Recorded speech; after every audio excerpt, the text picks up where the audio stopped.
Good morning children. मैं Lakshmi ma'am आज आपको स्पर्श का तीसरा चैप्टर पढ़ाने जा रही हूँ, बछेंद्री पाल। इसका मैं थोड़ा इंट्रोडक्शन दे देती हूँ। इसका पाठ का शीर्षक है एवरेस्ट मेरी शिखर यात्रा। इसकी लेखिका है बछेंद्री पाल। बछेंद्री पाल कौन थी ये आपको पता है? बछेंद्री पाल का जन्म उत्तरांचल के चमोली जिले में 24 मई 1954 को हुआ था और बछेंद्री पाल को बचपन से ही पढ़ाई लिखाई के साथ साथ ये पर्वतारोहण का बड़ा शौक था।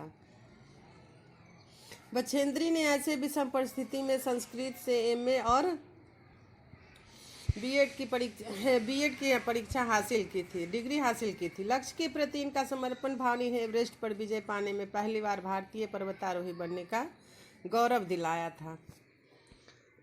इधर ये उनका परिवार जो था साधारण परिवार था। उनके पिताजी नहीं चाहते थे कि वो पर्वतारोही बने, लेकिन लोग लड़कियों को इतना कोमल नाजुक समझते हैं। बहरहाल पहाड़ पर चढ़ने की इच्छा बचपन में पूरी होती चूँकि उसका परिवार साल के कुछ महीने तक ऊंचाई वाले गांव में बिताया था। पहाड़ के नीचे तराई में बसे एक गांव में उनका घर था, जिसके कारण उन्हें बचपन से ही ये शौक लग गया था। जिस मौसम में परिवार नीचे तराई वाले गांव में जाता था, उस महीने में स्कूल जाने के लिए बछेंद्री को भी 5-6 मील पहाड़ की चढ़ाई और चढ़नी और उतरनी पड़ती थी। इधर बछेंद्री की पढ़ाई पूरी ही हुई, उधर इंडियन माउंटेन फाउंडेशन ने एवरेस्ट अभियान पर जाने का साहस रखने वाली महिला की खोज की और बछेंद्री इस अभियान दल में शामिल हो गए।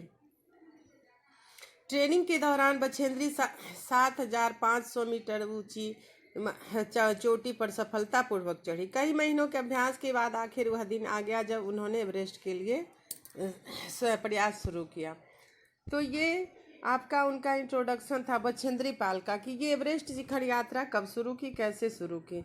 अब मैं आपको आगे का पाठ पढ़ा रही हूँ। बछेंद्री ने एवरेस्ट विजय की अपनी रोमांचक पर्वतारोहण यात्रा का संपूर्ण विवरण स्वयं कलमबद्ध किया है। यानी इस कहानी में उन्होंने कब, कहाँ, कैसे के एवरेस्ट चढ़ाई किया, सारी चीज़ों का वर्णन किया है। यह लोमहर्षक अंश यानी लोगों को खुशी करने वाला भाग बछेंद्री के उस अंतिम पड़ाव के शिखर तक पहुंचकर तिरंगा लहराने के पल पल का ब्यौरा करता है।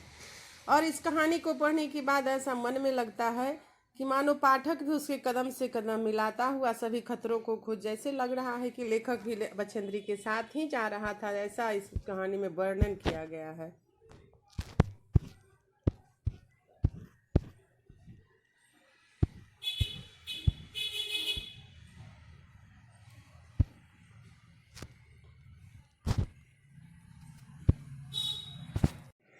Good morning. ये स्टूडेंट, मैं अभी आपको जो पहला एपिसोड दी वो बछेंद्री पाल लेखिका का परिचय था। अब इसकी कहानी है एवरेस्ट मेरी। इस कहानी का शीर्षक है एवरेस्ट मेरी शिखर यात्रा। तो मैं कहानी बताने जा रही हूँ लेखिका ने कब से एवरेस्ट की यात्रा शुरू की थी। एवरेस्ट अभियान दल 7 मार्च को दिल्ली से काठमांडू के लिए हवाई जहाज से चल दिया। एक मजबूत अग्रिम दल मतलब आगे का दल बहुत पहले ही चला गया था, जिससे कि वह हमारे बेस कैंप लेखिका के पहुंचने से पहले दुर्गम हिमपात के रास्ते को साफ कर सके। यानी बर्फ वाले हिमपात मतलब बर्फ का गिरना होता है, रास्ते को साफ कर सके। नमचे बाजार शेरपा लैंड का एक सर्वाधिक महत्वपूर्ण नगरीय क्षेत्र है। ये नेपाल में है। अधिकांश शेरपा एक जाति होता है। इसी स्थान पर यहाँ के आसपास के गांव में होते हैं। नमचे बाजार के आसपास एक गांव, बहुत सारा गांव है जहाँ के शेरपा नाम का जाति रहता है। यह नमचे बाजार था जहाँ मैंने सर्वप्रथम एवरेस्ट को निहारा। नमचे बाजार से लेखिका ने एवरेस्ट की चोटी को ऊपर तक देखी थी, जो नेपालियों में सागर माथा के नाम से प्रसिद्ध है।